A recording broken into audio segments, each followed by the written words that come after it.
Part 4. Janis Joplin dead of suspected overdose. It was just unfathomable that she was dead. I knew she had begun using heroin again after a period of being clean. Although we were close friends, there were periods of time when we might not see one another for a few months, sometimes because of the demands of both of our careers, other times because she was clean and I was still using, and so I stayed away. We were just two women making our mark in our respective worlds. We understood this dynamic, and it didn't bother us. We always knew we'd connect again sometime. We were friends who sometimes had sex, not devoted lovers who pined for one another.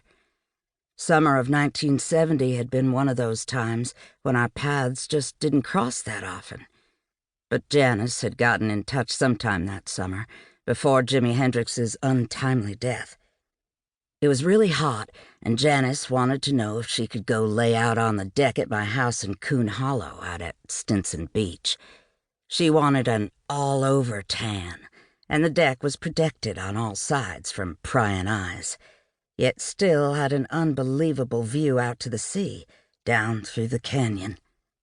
She pleaded with me to come and meet her, and as usual I protested, citing work. Finally, she wore me down, and after getting some things in order, I drove north across the Golden Gate and over Mount Tamalpais to my house. When I arrived, I didn't see Janis's Porsche and figured I had beat her there. My neighbor Brian swished down the drive between my property and his to inform me Janis had approached him with a big ol' "Hiya, honey. Where can a gal get a drink in this town?" He told her about the Sand Dollar Bar down in Stinson on the Pacific Coast Highway. With that information, she had thanked him and roared off.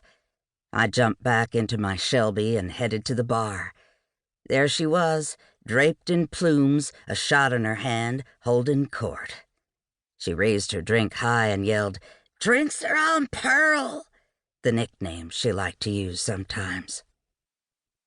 The small crowd hooted and toasted.